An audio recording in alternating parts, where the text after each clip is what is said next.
sweet Coca-Cola. This did have ice in it, but it melted. Coke and ice, otherwise known as the Ipswich diet. Anyway, so I just want to make a quick video here talking about some budget brand. I say brand because half of these are technically unbranded, but alright, here's what's up. In the world of gel blasters and airsoft, there's no recoil on the gun like a real firearm, and so I don't really feel like when it comes to looking for a tactical flashlight that it's really necessary to go out and spend a whole bunch of this money when something cheaper will do, because my philosophy is don't spend more money when I don't need to.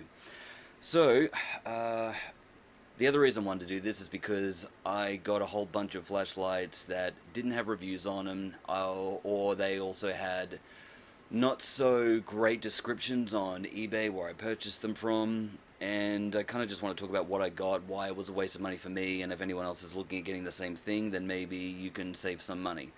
So starting off with the worst one would be this particular thing, which came in, where is that damn box? I put it over there. You can tell I'm really fucking organized when I make these videos. Hang on.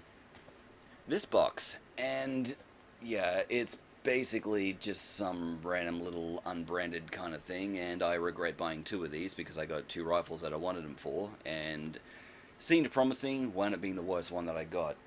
And ironically, only one of them came with a battery. So here's what I really don't like about this, and I'll talk about the battery type in a moment, but I really just want a flashlight that is just a flashlight. If they want to add a strobe feature, maybe don't have me cycle through all the other functions to get to it. Have it as a separate thing. So here's what I mean by that. This is what this particular flashlight entails. So the little switch on the side is where you go up and down. So right now it is on. I would say that's the medium. Yeah, there's the strobe. So basically starting from the strongest light function, we got this one, as far as I can remember from the description, that's about 200 lumens. Flick it off, flick it on again. You've got, well, it looks like half of that, so I'd say that's probably 100 lumens. Flick it off again, and then of course we have the strobe. I really hate this design because I often find myself when I'm doing these little matches and situations where we're obviously like doing a low light match, and I don't want to have my light on all the time because that's going to give away my position, but I still need to know who it is that I'm shooting at. This becomes a much more problematic situation in real life with real firearms, by the way, but beside the point. In the situation I mostly use these for these days, I kind of just want to get a quick bit of light of the environment in front of me, and then turn it off and then move so that they can't tell where I'm currently at, because usually they're just shooting the last position where they saw the light. And if I then need to go, like say 2 seconds later, turn the light on again to look at something else, I don't want it to be either strobing or half as powerful. There's a reason why I want a specific amount of lumens. And this, I really hate these kind of functions, and it's not the only one I've got that does this, so please bear with me. The other thing that's interesting with this one as well is that, one, it doesn't feel like it's really great quality. The other problem too was that when I first had to take off, what's it called, cap, whatever the fuck it is that we're supposed to be calling them. Apparently as an Australian I'm meant to call these a torch, but I don't. I say flashlight because it makes more sense. But see here, as I'm twisting this off now, that's just going to remove the entire cap. You still have to reach lower. See, and it's still, yeah, this is, you can already tell the problems that I'm dealing with here with this. Because the bottom part's on tighter, I keep slipping up to this and undoing that, so let's get the shirt around it, see if that helps.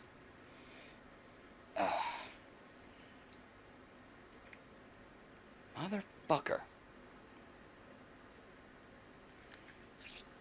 Okay, shit's actively pissing me off. Okay, I've loosened it, and all I had to do was put on these fucking gloves to accomplish that.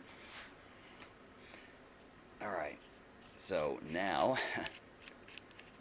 that I can actually remove this part, this is the kind of battery that it takes. I don't actually know the exact name of this kind of battery. It's slightly larger than the other ones that typically come with these kind of flashlights, and I will show those as I go along. But basically this is the only one that have one this size. The rest of them is a smaller one, which I find personally to be more common with these you know, gun related flashlights. So anyway, there is a series of little numbers and stuff on this thing that I didn't give a fuck about enough to really look into, but I don't know, maybe that's the battery number, I'm not sure. So yeah, that's what I really don't like about this flashlight. That's why it didn't help me. The one other thing I will mention, though, is just because, hey, it's part of the review, isn't it? This little feature there, it's basically this little, let's call this the flap. Nothing sexual at all. But it's on a very powerful spring. So essentially, this one and the other ones I'm about to show you as well, which are slightly better than this, when sliding it onto the Picatinny rail or even the pistol, these will work on both. So you kind of need to pull down like this really hard, then slide it on, and then just, let go of those flaps. Uh, so the next one, this is actually the first one that I bought, which is this one here. So it's by Vastfire. A lot of the times when I see these advertised on eBay, they also have it labeled under a bicycle, flashlight. And here's the thing. Now, this one right here looks, through pictures and possibly even through this video, almost identical to this one, but these actually are kind of different. The only problem is that it's really difficult to tell that through a picture or a video. So I don't know how well the camera's sort of picking this up based on the direction of lighting and all that, but this one is slightly shinier than this one. The other issue too is that the switch, this one's more sturdy, so this is the better one, by the way. So it's more sturdy on this one here. You can tell it rattles around a little bit, so it does feel flimsy. It also feels of cheaper quality. So just as you can see that again, see this one I can move it, but it's taking a lot more effort to accomplish that. So the other thing with this as well, and this is the one that pissed me off the most, oh yes, and as you can see, this is able to be placed on the same way. You can mount this to a pistol or a Picatinny rail. They work fine, and for the most part it's still fairly sturdy. Keep in mind, not all Picatinny rails, regardless of how they advertise them, are the exact same size. So you will have others that are a tighter fit, and some will be slightly loose. So anyway, in regards to this one here, when you flip it up, it is just a normal flashlight. Then within 2 seconds, if you switch it off and switch it back on, you get the strobe. However, if you turn it on, do your thing, switch it off. If you wait more than 2 seconds, so 1, 2, it's just a normal flashlight again. This one does not have that. You have to cycle through both functions no matter what. So I've got regular light on, as you can see. Switch it off. Hell, I'll even wait 5 seconds. 1, 2, 3, 4. I hear someone in the background going, just turn it on! Alright. Strobe again. That's the other thing that irritated me. There is also a slight difference on the inside. So this one here will be labeled as number A because it's better, and this is number B. So you can see which side it's on, but I got to put it below the camera so I can take the lid off. Which, I should have seen that coming. Which is far easier with this one here, because all I can do is unscrew this part. So thanks for making that much easier for me. And of course, there's the battery from this one, slightly smaller than the others. If you need to see these little numbers and shit on the side, there it is. I should also point out these batteries are all rechargeable, so you just need a simple basic recharger to, I was trying to think of a word better than recharging, because I'm not repeating myself. Nothing's coming in mind, so fuck me in my life. Right. Anyway, yeah, as you can see inside there, as well as at the top here. Okay, so this here is the good one. I will put that there. Now I will unscrew this one. We'll try not to blind myself like last time.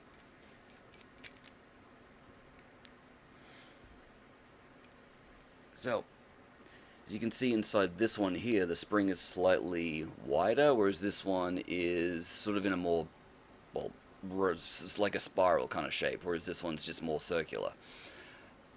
Now, here's the other thing. This is the cap from the good one, this is the cap from the bad one. So the bad one is slightly taller. As you can see here, the light's kind of shining off of this a little bit. I'm trying to get this to a decent angle. But yeah, I think even with the light, you can kind of see that there is a difference. So the one that I found so far with this green part on there is the one that's fairly decent. I would still prefer not to have to wait 2 seconds before, having to switch to this off and then bypassing the whole strobe thing, but, well, it is what it is. So I'm just going to leave these ones aside for now. And yeah, keep in mind, I really wish there was a way that I could tell you which are the quality ones. Like a way to tell which is the quality one when you're looking at these online, but there kind of is no way. You even could go as far as sending a message to the seller asking them. The problem though is that a lot of the times they just send a message to the factory of which ones to supply, and they don't always know which ones are what, you know. So, but the same problem with the knife as well. But that's a story for another day if anyone actually cares enough to hear it. So here's the other one that I got. This one as well, as you can tell by the fact it's got two of these little screws. It was intended for a Picatinny rail for a rifle, and it's a laser pointer and flashlight combination. I of course went with the green flashlight because green is the color that the human eye can detect the more shades of. So it's another one of the reasons why they made night vision green predominantly. So you can get these in different colors as well. I was mostly interested in the flashlight because most of these gel blaster places that I go to don't allow laser pointers. Just, you know, an issue if it gets in the eye and, you know, partial retina damage, etc. So it would have been okay if the flashlight did what I wanted to do, but here's the problem. Again, this is on 100 lumens, so it's going to be strobe next. You can see where this is going. Bright, half, strobe. And again, there's no way to just, you know, pre-program in it to do one function. I have to cycle through all these fucking things to get back to the first one. I don't really know who needs to hear this. Clearly people that invent these kind of flashlights, but you can make something that's just a fucking flashlight, okay? For people like us. Again, I don't really remember how much all of these were, but I'm pretty sure the both of these are roughly around like the $20 mark, depending on where you import them from, if it's from China or Australia. I think this one was around about 30 Australian dollars, and this one, I think it might have been about 40. Now, the laser pointer is really good, okay? I'm not saying it's not. That's just, you know, pretty straightforward. Switch it on, switch it off, switch it on, switch it off. And hope that a cat doesn't see it and tries to jump after it and knocks down furniture that it just happened to be aiming at. Not that that's happened with me at all. Again, it's quite sturdy, feels good. The way that this one's done, of course, this entire side little piece just comes off when you unscrew it, and then you just, you know, apply it to the rail, and then, you know, screw it back on. So it is intended for a rifle. This design doesn't really lend itself that well to pistols on account that they only have this one little part there, so I haven't tested it myself. I'm just presuming that it's not going to work very well because the back part's going to be, you know, opening up and down a little bit. It's, you know, that part there, meaning it's going out, in, out, in, out, in. I love how I never make these videos seem sexualized. Isn't that great? Anyway, oh yeah, and just so everyone's aware that this is it's a gel blaster. It's not a real gun, okay, which I do need to say for, you know, legal reasons. But as you can see in here, it's got different looking equipment to that of a real firearm, okay? So, just so people are aware. Right, now moving over to the one that I actually did like, and this particular one, ironically, was more so intended for a pistol. And if you can see here, it has one screw, which was intended, of course, for that one little gap in the rail for pistols. And I've used it on the pistol. It works really well. I just typically don't run flashlights on my pistol all that often, which may seem like a weird thing to some people, but typically I'll use my pistol for close range, and in the areas where I use it, I can see quite clearly. But, you know, there aren't very many situations where I'd ever need to activate the flashlight on a pistol. Of course, if need be, I always have like a little pocket flashlight, and so typically, you know, if I have it this way there, I'll hold it like this. So there are options for those rare moments. But anyway, what I like about this one, and again, this works really well on a pistol because you can use your finger or thumb, depending on where you're holding it. When you press it in, that is what activates the flashlight. This isn't shining green, by the way, it's just bouncing off this. There's a reason why we need to put these on our guns when we're doing airsoft. It's when we're poking it around the corner. People can tell what team the rifle belongs to. So, there we go, bit better now. What's interesting about this one, though, because if it's on the pistol, you can use it this way or, you know, with the thumb, like so. So typically the way that I just use this on the rifle is when I'm holding it here, I just nudge it like so with my upper knuckles, and then if I want to switch it back off, just repeat that. You can also use the top one as well with your thumb if you need to, and then switch it off again. What's interesting about this one is that it does have a strobe feature, but you have to double tap it for that to work. then you simply switch it off. There's other functions that you can temper around with. Yeah, tongue-tied. Sorry, I became Mike Tyson for a minute there. There are other functions that you can tamper around with like the coding, like basically you hold them in together or something like that, and I don't know, it's in the instructions you get with it, but basically you can have it like this, or you could have it as well so that you have to hold on to it, and then when you take your thumb off, then it deactivates the light. So, I don't know, I kind of thought it was fairly neat, and of all the ones I've had, this is the one I like the most so far. And yeah, I know that there's other people that want to get ones that they can mount to the side here, and as opposed to this, and you know, it's got like the little pad that you just activate with the thumb. Those are good. The only problem is that it's really hard to find one, you know, much less a budget one that's within 200 lumens, because there is a lumen, or rather a brightness limit for these places that I go to, and so I don't really want to have to keep modifying all these goddamn flashlights, and typically ones with a higher level of lumens cost more. So, that's basically all the flashlights that I got, and hopefully if you're thinking about getting any of these, the information that I gave you can at least help assist your decision and maybe help you save some money, because airsoft and gel blasters, it's not exactly a cheap sport. Oh, and if you're into this sort of thing, with the last one that I showed you, with the little, the flaps, the one that's currently in my rifle, you also get this with it, so kind of thought that was neat, you know, the fact that they give you this, you know, fairly sturdy little plastic box, and even if you never feel like keeping the flashlight in it, hey, you get a box for something else, so I thought that's pretty cool. Alright, well, that's about it for today, so thanks for tuning in, guys. If you guys want any other videos on anything that's specific to gel blasters or airsoft, or even maybe just sort of firearms in general, I plan on doing that stuff on my own anyway, but if there's a specific question someone has that could warrant a video that's at least 5 minutes long, let me know and I'll do it. So, alright, thanks for tuning in. Catch you later, guys.